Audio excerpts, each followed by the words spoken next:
So Tucker Carlson recently sat down with The Economist for an interview about his views on Israel. He was speaking to an interviewer that was herself a critic of Israel. She recently interviewed Netanyahu. And at one point, the interviewer asked him a pretty simple question. Do you consider yourself a Zionist? And do you think Israel has a right to exist? And Tucker, who is, of course, intelligent, gets evasive, genuinely evasive. He says things like, well, what does that even mean? I don't know what that means. I'm a Christian. I don't believe in genocide. But here's what I want you to notice while watching this clip, and I want you to hold this thought while you watch it.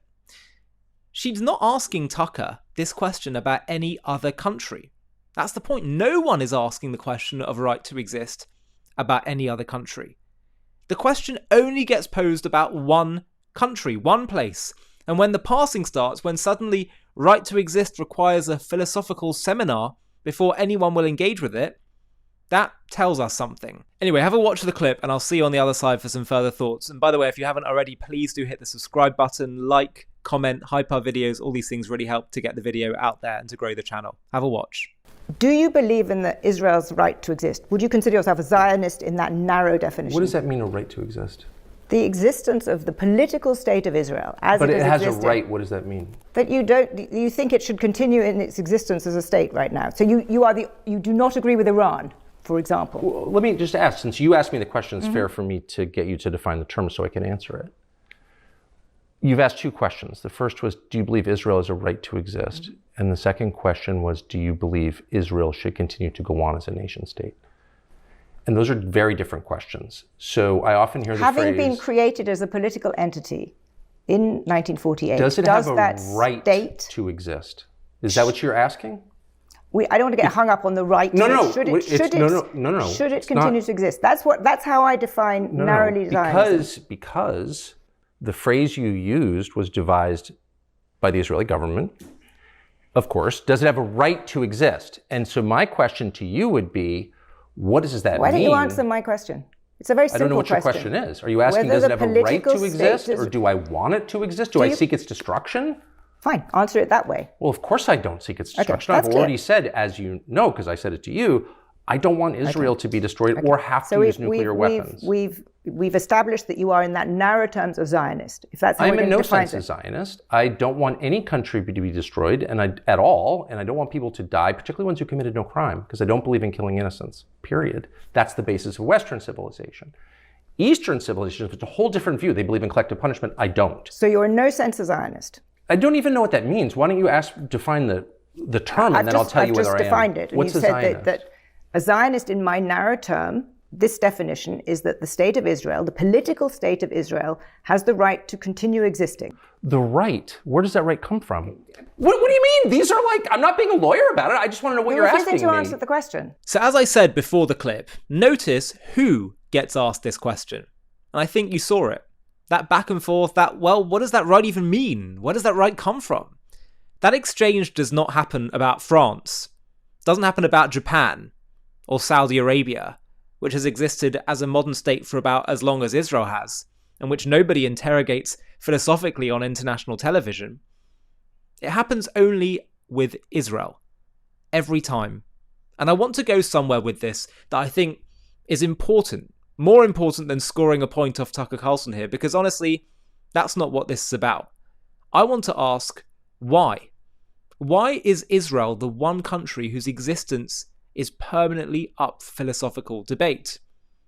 Why are we the ones who always have to justify, argue, prove, relitigate?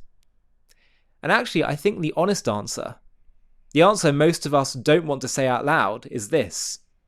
The world has never simply accepted the Jewish people as just another nation.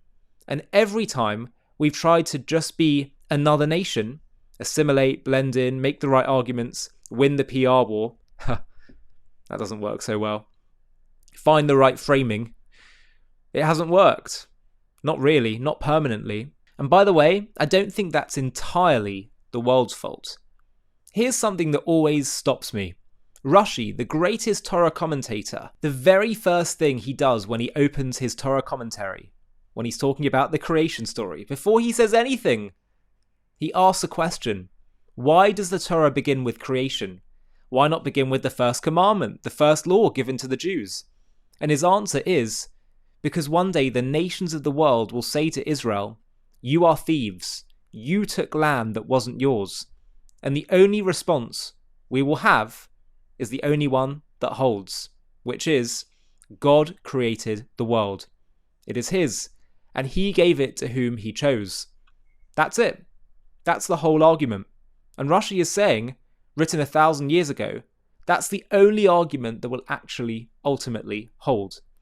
Not the Balfour Declaration, not continuous historical presence, not that we built more, contributed more, made the desert bloom. All of those things are true, but none of them are sufficient, because they're all playing by a rule book that can be rewritten, that has been rewritten, that is being rewritten right now in real time on college campuses and in the UN and in interviews like this one. The only claim that cannot be written is this. This is what God intended. By the way, that's why Tucker Carlson was so desperately trying to show that the Jews are not the real Jews of the Bible, because then he knows if you can prove that, as Mike Huckabee was saying to him, well then, case closed. I find it ironic, though, that he then talks about how Moses complained about the Jews, as if to make a point about the Jews today, but I thought he's saying that we're not the Jews of old. It's all very irrational, as anti-Semitism always is. Now, I know that this argument can sound outlandish, and gosh, can we really say that? Well, our enemies say it. They say this is our land, and they say it in God's name, and the Western world actually kind of respects it. Well, you can't really argue with that. Well, they're religious believers.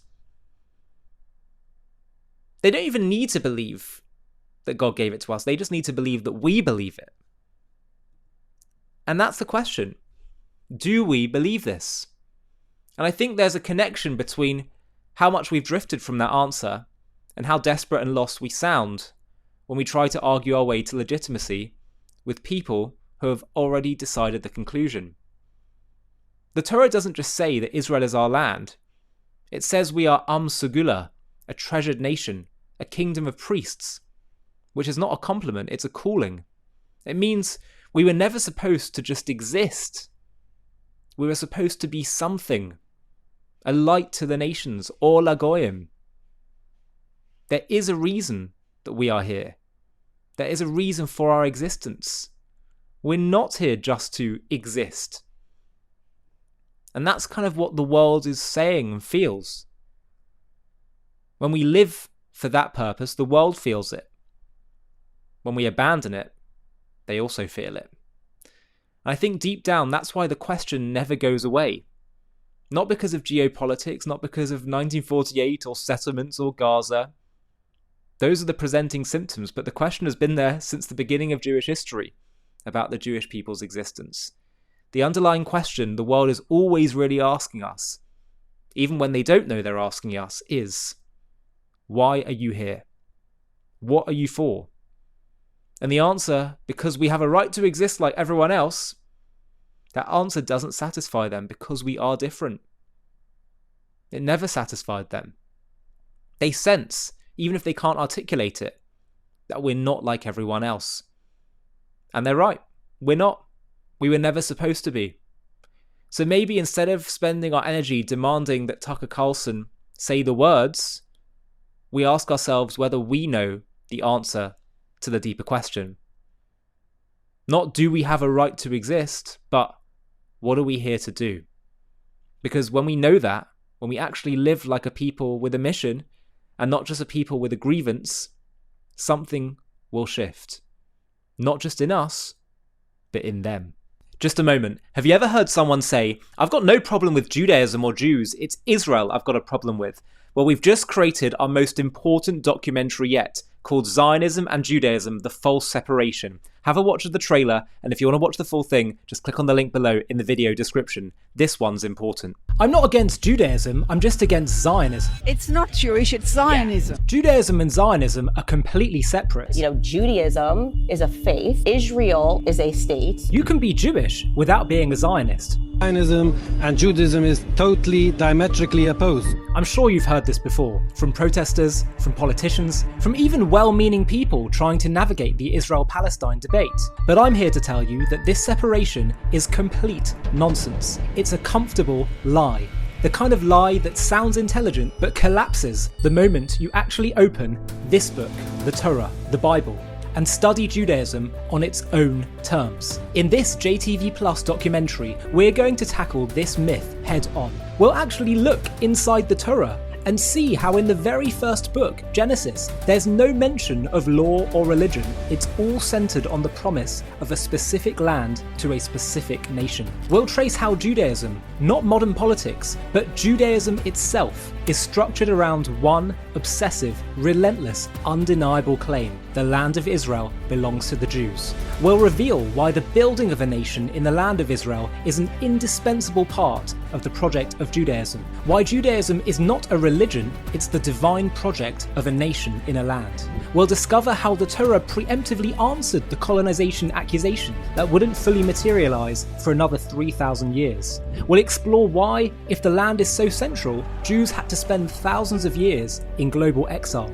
We'll unpack what Zionism actually means, and how anti-Zionism doesn't just contradict Israeli policy, it contradicts the fundamental architecture of Judaism itself. For some people, this is going to be uncomfortable viewing, but by the end, we'll prove beyond any reasonable doubt that Judaism and Zionism are inseparable. To watch this JTV Plus documentary and access much more premium content, click on the link in the video description.